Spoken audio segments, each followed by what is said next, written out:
সাদ্দাম হোসেনের সাথে। এবং এই মিটিংয়ের পর যখন কুয়েত দখল করে নেয় ইরাক, এরপরই আমেরিকান ফোর্স মিলিটারি বিভিন্ন দেশের আরব কান্ট্রিগুলোতে বেস তৈরি করে এবং সেই কুয়েতকে রেস্কিউ করে এবং সাবা ফ্যামিলিকে আবার রিটার্ন করে নিয়ে আসে কুয়েতে। কিন্তু এটার একটা সুযোগ হয়ে গেল আমেরিকার মিলিটারি আরব কান্ট্রিগুলোতে সিকিউরিটির বিজনেসে। যখন এটা কন্টিনিউ হলো আপ টু 2000 and 2001, তখন ওসামা বিন লাদেন আফগানিস্তানে তখন খাদ্য ক্রাইসিস দেখা দিয়েছিল আফগানিস্তানে, রাইট আফটার আপনার 2000 মিলেনিয়াম। এবং ওসামা বিন লাদেন উনি বিভিন্নভাবে খাদ্য সাপোর্ট করে যাচ্ছিলেন আফগানিস্তানে, এবং উনি একটা কথা বলেছিলেন যে আরব কান্ট্রিতে কোনো কিংশিপ থাকবে না। তো এটা যদি কিংশিপ যদি না থাকে তাহলে আমেরিকার ইন্টারেস্ট এখানে আপনার হবে না, যার ফলে যেভাবেই হোক ওসামা বিন লাদেনকে আপনার আউট করতে হবে। এই ছিল যে ওসামা বিন লাদেন এবং আমেরিকার যে কনফ্লিক্ট। একটা ওসামা বিন লাদেন কিন্তু সেই মুজাহিদিন যে গ্রুপ ছিল যারা এগেনস্ট সোভিয়েত ইউনিয়নে যুদ্ধ করেছিল, সেই যুদ্ধের main contact person of America. কিন্তু এই কন্ট্যাক্ট পারসনে যখন সে বুঝতে পারলো যে আমেরিকার বিভিন্ন ইন্টারেস্ট এবং আরব কান্ট্রির, সেই আরব কান্ট্রির ইন্টারেস্টটা বুঝে উনি বলছিলেন যে খুব শীঘ্রই আমার উপর আঘাত আসতে পারে, কারণ উনি চান না যে আরব কান্ট্রিতে কোনো মিলিটারি থাকুক আমেরিকান বেস, যেমন আজকে যেটা ইরান চাচ্ছে, ঠিক এমনি আপনার তখনও এটা ছিল, এবং যার ফলে আপনার ওসামা বিন লাদেন এবং তারপর আপনার ইসরায়েল এবং আমেরিকা ওয়াইপ আউট করে ফেলছে। আচ্ছা, যাই হোক, আপনার এটা হলো যে দ্য মেইন রিজন অফ আপনার আফগানিস্তান ওয়ার। এবং যেটা বলা হয়েছিল যে দেখেন, টুইন টাওয়ারে যারা অ্যাটাক করেছিল তাদের 16 জনই কিন্তু ছিল সৌদি নাগরিক এবং বাকি 3 জন ছিল ইজিপ্টের। তো সৌদি এবং ইজিপ্টের কোনোভাবেই তাদের প্রতি কোনো অ্যাকশন আমরা দেখতে পাই নাই আমেরিকার পক্ষ থেকে। বাট আই বিলিভ আপনার G2G there was a lot of inside job, এবং এটা হয়েছে।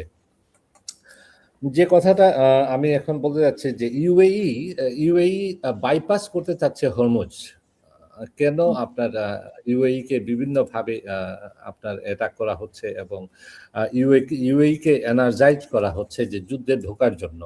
এই যে জিয়া ভাই বললেন যে মিসাইলটা যেটা ইউরেনিয়াম পাওয়ার প্ল্যান্ট, যে পাওয়ার প্ল্যান্টের উপর ইউএই অ্যাটমিক পাওয়ার প্ল্যান্টে যেটা হামলা হয়েছে, এটা আসছে পশ্চিম দিক থেকে। তো পশ্চিম দিক থেকে যে অ্যাটাক করবে, আমরা সবাই জানি কে অ্যাটাক করতে যাচ্ছে। কিন্তু ইরান তো পশ্চিমে না, ইরান তো আপনার পূর্বে। তো এটা হলো যে যখন দুটো বিড়াল যুদ্ধ করে ফাইট করে, তখন ওইটাতে পানি ছিটা দেওয়া হয়। তার কারণ কি, দুটোকে আরো বেশি যেন যুদ্ধ আপনার মারামারি করে। তো এরকম একটা ঘটনা আর কি। এখন আসি আপনার ইয়েতে পশ্চিমবঙ্গের শুভেন্দু অধিকারী, উনি বিজেপির পক্ষ থেকে মুখ্যমন্ত্রী হয়েছেন এবং 200-র উপরে যে বিধানসভা, সেই বিধানসভার পার্লামেন্টে সিট পেয়েছেন এবং 70-78টা আমার মনে হয় যে তৃণমূলের সিট পেয়েছে। তো যেটা দেখতে পেলাম আমরা যে গরু নিয়ে যারা ঘোষ ফ্যামিলি, ঘোষ বাজার, ঘোষ হাট, তারা কিন্তু এখন রাস্তায় নেমে আসছে। তারা বলছে যে যদি কোরবানি না দেওয়া হয়, গরু যদি কোরবানি না দেওয়া হয়, তাহলে আমরা সুইসাইড করব, আমরা আত্মহত্যা করব। কারণ এখানে যে প্রতিটা গোয়ালে যে পরিমাণ গরু আছে, সেই গরুগুলা কোরবানি দেওয়া হয় কুরবানি ঈদে, এবং তারা একটা ব্যবসা করে, এবং যে ব্যবসাতে তারা প্রতিটি ফ্যামিলি প্রায় 10 থেকে 15 লাখ, কেউ 20 lakh, depend on how big their firm is, 50 lakh পর্যন্ত ব্যাংকে লোন নিয়েছে এবং তারা বলছে যে যেভাবেই হোক আমাদেরকে সেই সরকার কেন আগে থেকে আমাদেরকে বলেনি, তো তাইলে তো আমরা আগে থেকে একটা প্রিকশন নেওয়া হতো। তো আমার মনে হয় যে এখানে যে শুভেন্দু অধিকারী এটা বড় ধরনের একটা ধাক্কা খাবে পলিটিক্যালি।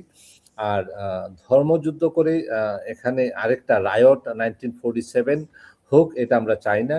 তবে আমি দেখছি যে বিজেপি যে পথে হাঁটছে পশ্চিমবঙ্গে একটা রায়টের দিকেই যাচ্ছে। তবে বিজেপি যেই সাংসদগুলা আসছেন পার্লামেন্টে, তারা কিন্তু বারবার তাদের লোকাল যে লিডারশিপ, সেই লোকাল লিডারশিপ ধরে রাখার জন্য তারা তাদের মানুষদেরকে ঠিকই বলে যাচ্ছেন যে আমরা মুসলিম এবং হিন্দু সবাই আমরা একই সাথে বসবাস করি অনেক বছর থেকে, আমরা যেন কোনো দাঙ্গা হাঙ্গামায় না যাই।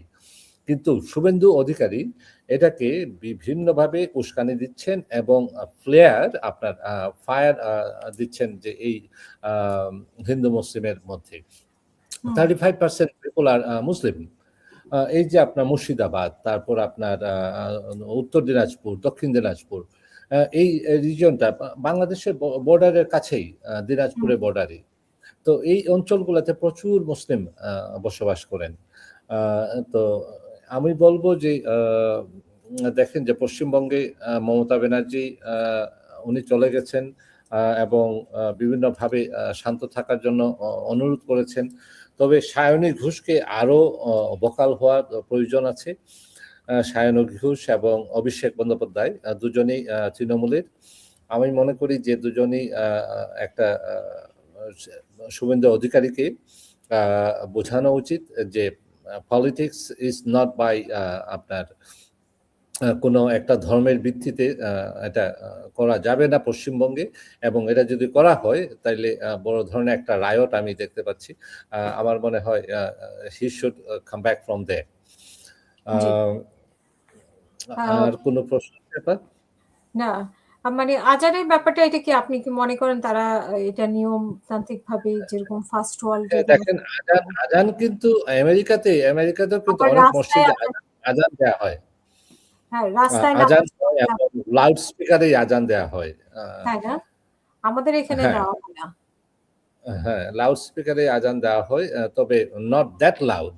আপনার 10 less than 10 DB decibel, less than 10 decibel আপনার ওই সাউন্ডে আপনার আজানটা দেয়া হয় মসজিদে। নিউ ইয়র্কে, নিউ জার্সিতে এবং অন্যান্য বিভিন্ন স্টেটে এটা সিটির permission, city mayor has all authority two approve that আপনার দ্যাট যে আজান দেওয়া হবে। যেমন চার্চে বেল বাজানো হয় সানডে, ঠিক তেমনি ফ্রাইডে আজানটা দেয়া হয় এবং বিভিন্ন 5 ওয়াক্তের নামাজেই আজান দেওয়া হয়। নিউ জার্সিতে দেওয়া হয়, নিউ ইয়র্কে দেওয়া হয়। তবে আজান দেওয়া হয় মসজিদে একটা, কিন্তু মাইকে দেওয়া হয় কিনা? হ্যাঁ, মাইকে দেওয়া হয়। আমাদের এখানে দেওয়া হয় না। আজান দেওয়া হয় অবশ্যই, কিন্তু ভিতরে মাইকে দেওয়া হয় না। খুব লো সাউন্ডে, নট দ্যাট মাচ সাউন্ড। আপনাদের এখানে আমাদের মতো বাংলাদেশের মতো এরকম সাউন্ড না, লেস দেন 10 ডেসিবল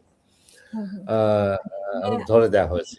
এবং যে পশ্চিমবঙ্গে যেভাবে আপনার বলা হচ্ছে যে মাইকে আজান দিতে পারবে না, তারপরে মুসলিমরা বাংলাদেশিদেরকে খেদাও, এটা আমি মনে করি যে খুব শীঘ্রই শুভেন্দু অধিকারী এবং বড় ধরনের একটা হিন্দু মুসলিমের দাঙ্গার দিকে নিয়ে যাচ্ছেন।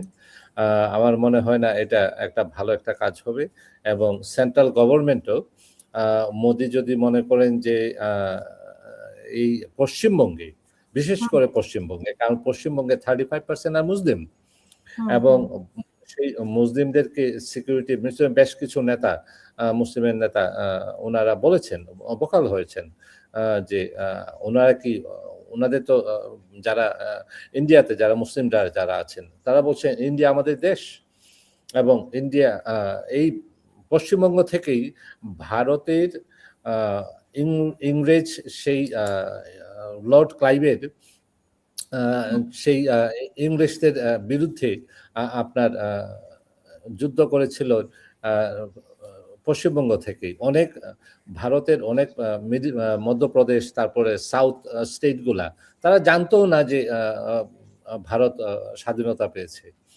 তো পশ্চিমবঙ্গ 1947-এ Paschimbanga Lord Mountbatten, if I am wrong, Lord মাউন্টব্যাটেনের সময়ে যখন যারা নেতা ছিলেন তারা সেই হিন্দু মুসলমান সবাই মিলেই এই আপনার স্বাধীনতার অংশগ্রহণ করেছিলেন এবং তখনও সেই 1947-এর রায়ট যে হয়েছিল সেই রায়টের উদ্দেশ্যে কিন্তু সেই হিন্দু বেশ কিছু কঠোরপন্থী যারা ছিলেন এই শুভেন্দুর মতো ওই তাদের দ্বারাই শুরু হয়েছিল। আমি আশা করি যে ভবিষ্যতে যেন এ ধরনের কোনো কিছু না হয় পশ্চিমবঙ্গে, কারণ it's gonna be a war crime. G. It's gonna be a very, very big আপনার humanitarian crisis in West Bengal. অনেক ধন্যবাদ আপনার। অসংখ্য ধন্যবাদ।